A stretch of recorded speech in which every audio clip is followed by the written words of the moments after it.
Covered the law of demand and the different things that shift the demand curve, it's time to look at the law of supply, which is very similar because it shows the relationship between quantity supplied and price.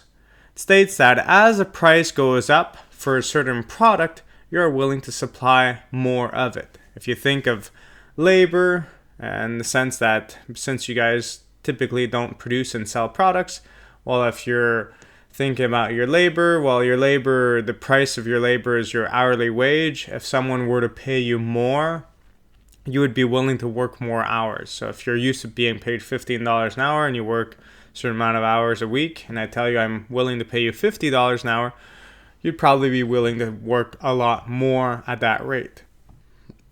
This supplies relationship may be represented through a supply schedule, as it was done with the demand curve, or through a supply curve. So if I look at my supply schedule, once again, it's a table representing the relationship between price and quantity supplied.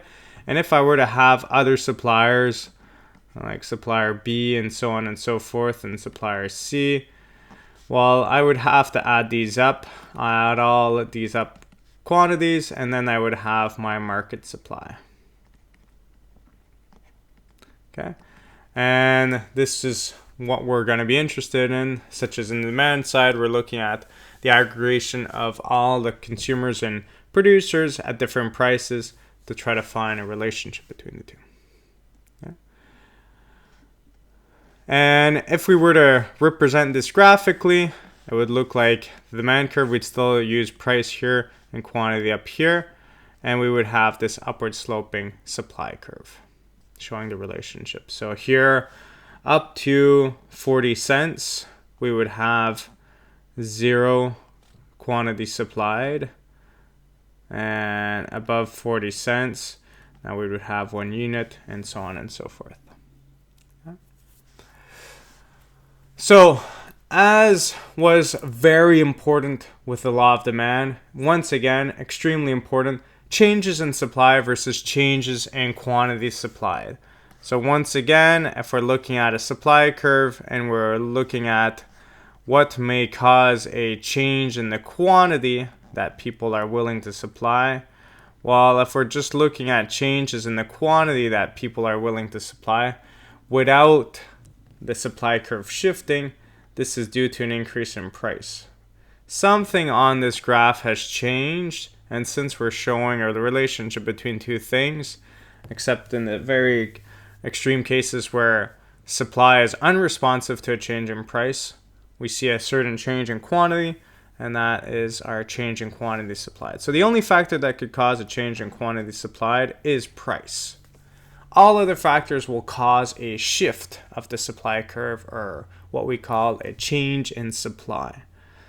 So what would be those things that would create a shift in the supply curve? Well, discuss this in a second, but just try to think about it for a second. You could pause the video and just try to think. If for a certain price, let's say for $2, you're willing to supply a certain quantity of a good, well, what can make it that now at $2 you are willing to supply more of this good or less of this good than before for the same price? So the easy way to see it is, for the same price, what can make you want to supply more of it or less of it? Okay, so input prices is a big one.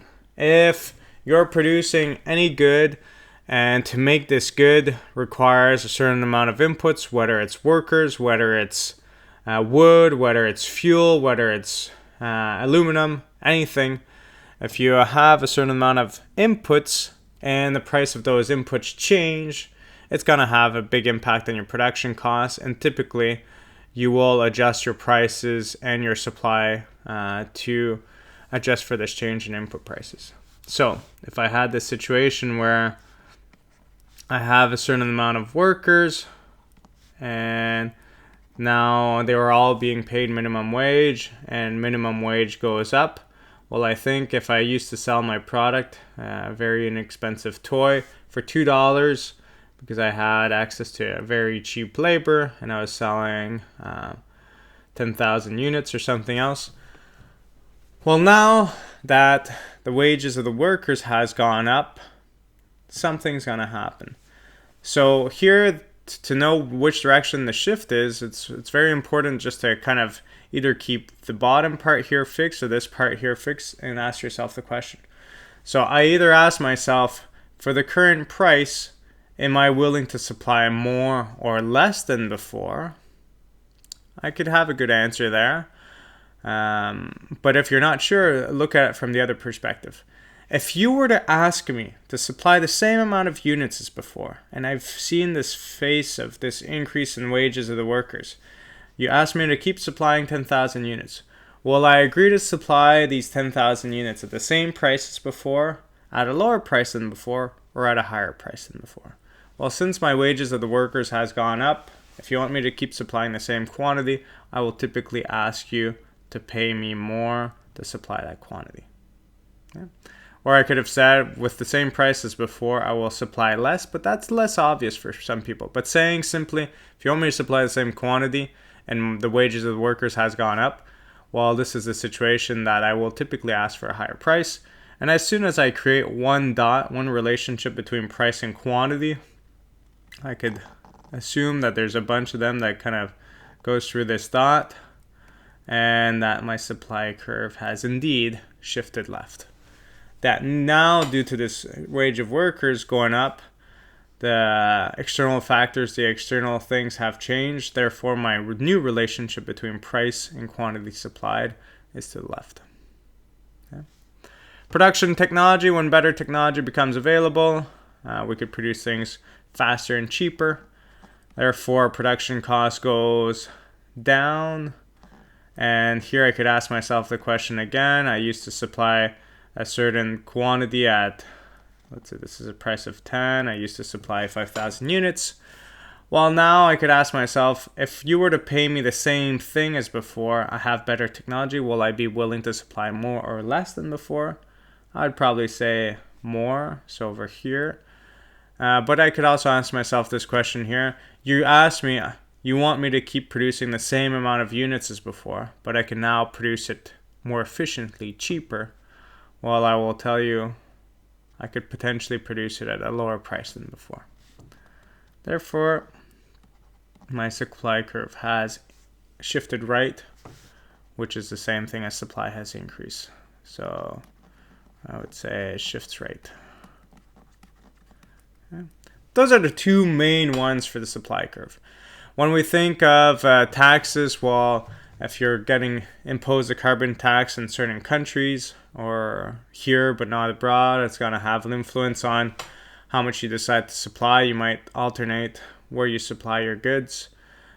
Typically, you supply less if less money comes to you, naturally. Related goods is a big one. If you think as well, if you're a corn producer and you could either produce corn to be sold for livestock or for humans, or you could produce corn to produce ethanol afterwards. Well, if there's this huge spike in the demand for ethanol and different things like that, you might have a situation where your actual supply of corn for humans or livestock might go down because you're going to allocate more of your supply towards ethanol production.